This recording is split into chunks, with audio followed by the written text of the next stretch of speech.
જસદણના જલારામ બાપાના મંદિરે ગુરુ પૂર્ણિમા મહોત્સવની ધામધૂમપૂર્વક ઉજવણી કરવામાં આવી હતી। સમગ્ર વાત કરવામાં આવે તો જસદણમાં આવેલા જલારામ બાપાના મંદિરે ગુરુ પૂર્ણિમા મહોત્સવની ધામધૂમપૂર્વક ઉજવણી કરવામાં આવી હતી, જેમાં સૌરાષ્ટ્રભરમાંથી ભક્તજનો દર્શન કરવા પહોંચ્યા હતા।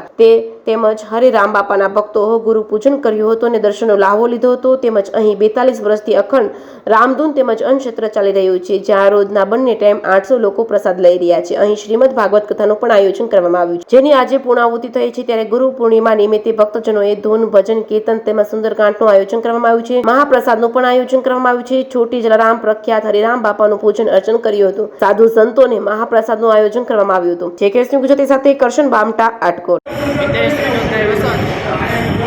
હરિપરિવાર જસદણ ગુરુ પૂર્ણિમા નિમિત્તે જસદણ જલારામ સત્સંગ મંડળ તથા હરિપરિવાર દ્વારા દર વર્ષે ભાગવત સપ્તાહનું આયોજન થાય છે। જેમ એવી જ રીતે આ વર્ષે પણ ભાગવત સપ્તાહનું આયોજન કરેલ છે। ગુરુ પૂર્ણિમા નિમિત્તે આજે ભાગવત સપ્તાહની પૂર્ણાહુતિ છે। શાસ્ત્રીજી શ્રી ઈશ્વરચંદ્ર વ્યાસ વક્તા ભાવપૂર્વક સર્વ ભક્તજનોને કથાનું રસપાન કરાવે છે અને સૌને હરિરામ બાપાની સ્મૃતિ યાદ કરાવે છે। આજે ગુરુ પૂર્ણિમા નિમિત્તે ભાગવત સપ્તાહની પૂર્ણિમા તથા સવારથી જ ગુરુ પૂજન, બ્રહ્મ પૂજન, બ્રહ્મ દક્ષિણા, ભજન, કીર્તન વગેરે કાર્યક્રમનું આયોજન કરવામાં આવે છે। સાથે સાથે બપોરે મહાપ્રસાદનું આયોજન કરેલ છે, જેમાં દૂર દૂરથી લોકો ગુરુ પૂજન નિમિત્તે ગુરુ પૂજન કરવા આવે છે અને સર્વ લોકો સાથે પ્રસાદ લે છે। આવી જ રીતે હરિરામ બાપા સદાય હરિપરિવાર તથા જલારામ સત્સંગ મંડળના દરેક સભ્યોને દર વર્ષે નવું કાર્ય કરવાની પ્રેરણા આપે તથા એમના આશીર્વાદ સદાય હરિપરિવાર ઉપર બન્યા રહે એવી હરિરામ બાપાને પ્રાર્થના। જય ગુરુદેવ। જય ગુરુદેવ। રાજેશ કરશનભાઈ કાકડા, કંસારા વૈષ્ણવ, હરિબાપાના સેવક।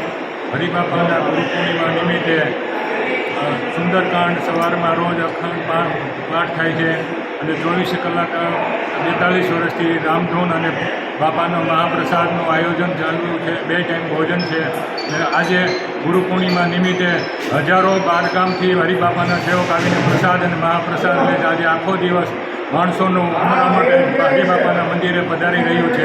માણસ બાપાના પૂજાનો લાભ લે છે અને બાપાના આશીર્વાદ બાપા આજની તારીખ અત્યારે પણ હાજર છે ને કાયમ માટે બાપાની આમી વર્ષા દરેક વૈષ્ણવો માટે અને બધા માટે હરિભક્તો ઉપર રહે છે। જય શ્રી રામ। ચાલો હરિરામ બાપાની કૃપાથી બાપાની હાજરી વખતથી આજે બાપા હાજરા હોવું છે। દર વર્ષે ગુરુ પૂર્ણિમાની ભાગવત થાય, ઈશ્વરચંદ્ર શાસ્ત્રીજીનો અમને પૂરેપૂરો લાભ મળે અને જનતા બહુ પ્રેમથી કથા સાંભળવા આવે છે અને પ્રસાદ લે છે।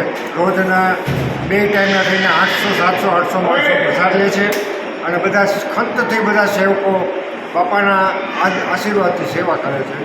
જય શ્રી રામ। 44 વર્ષથી અખંડ રામ નામ ચાલુ છે। 44મા વર્ષથી, હા બરાબર, 44 વર્ષ, 42 વર્ષથી અખંડ રામધૂન ચાલુ છે અને અખંડ ચાલુ રહેશે એવા બાપાના આશીર્વાદ છે। જય શ્રી રામ। પ્રસાદ ચાલુ છે।